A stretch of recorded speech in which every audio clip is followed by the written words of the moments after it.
یہ جو زبان ہے نا، یہ ہے چھوٹی سی،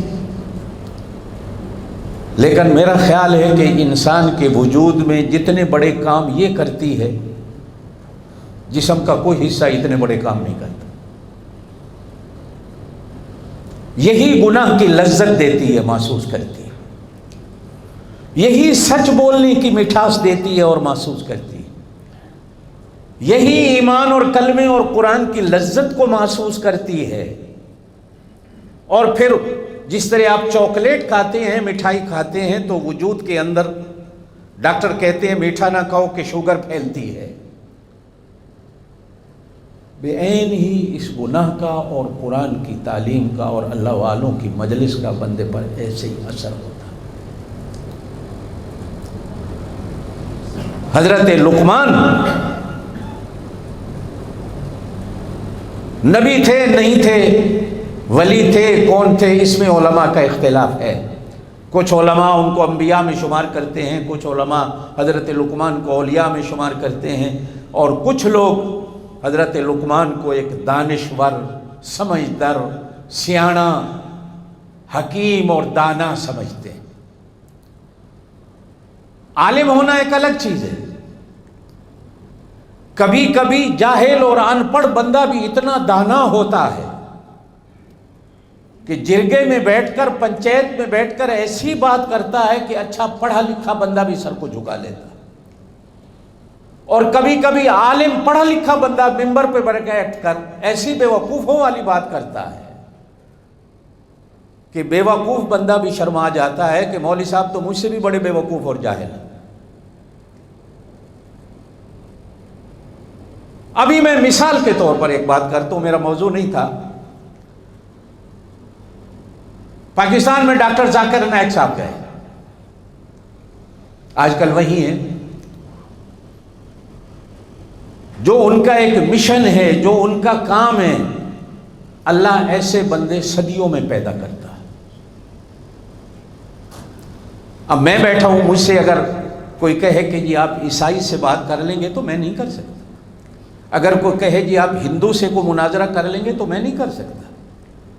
میں تو قرآن حدیث کی دلیل دوں گا، وہ تو سیدھا کہے گا میں جب قرآن کو مانتا ہی نہیں تو آپ مجھے قرآن کی دلیل کیوں دیتے؟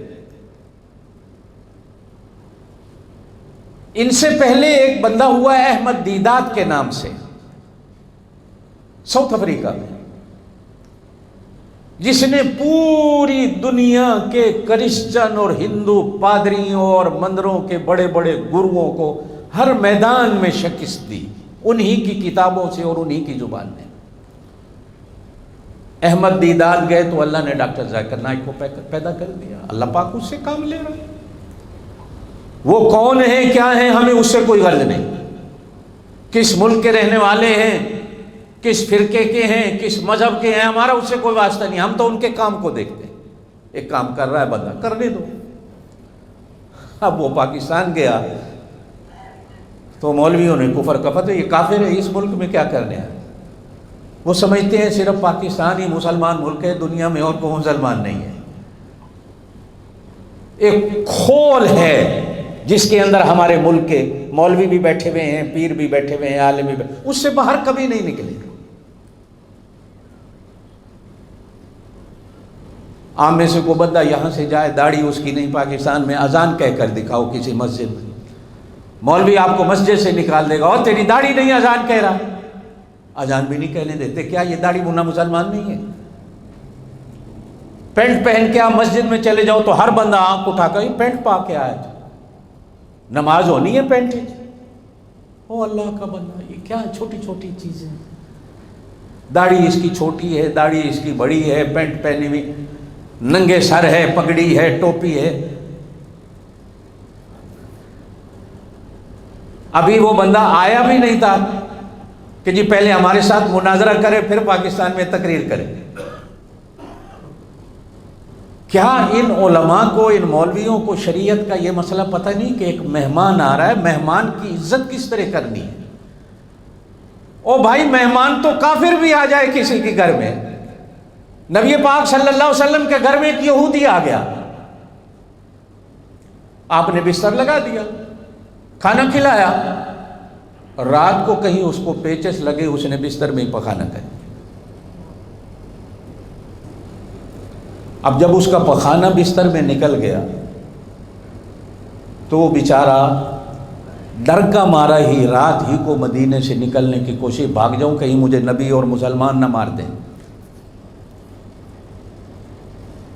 وہ بھاگا جا رہا تھا، کسی صحابی کے ہتھے چڑھ گیا۔ صحابی نے سمجھا یہ تو نبی پاک کا مہمان تھا۔ اب وہ صحابی منت ترلا کر کے اس کو واپس لایا تو دیکھا کہ آگے نبی پاک صلی اللہ علیہ وسلم اس بستر کو اپنے ہاتھوں سے دھو رہے تھے۔ وہ یہودی سے کچھ نہیں کہا، اتنا کہا اللہ کا بندہ تو ہمیں بتا دیتا، ہم پانی دیتے۔ اب وہ یہودی کی آنکھوں سے آنسو بہہ نکلے اور کہنے لگا لا الہ الا اللہ محمد الرسول اللہ، مجھے کلمہ پڑھا کر مسلمان کر دو جس نبی کا اخلاق ہے۔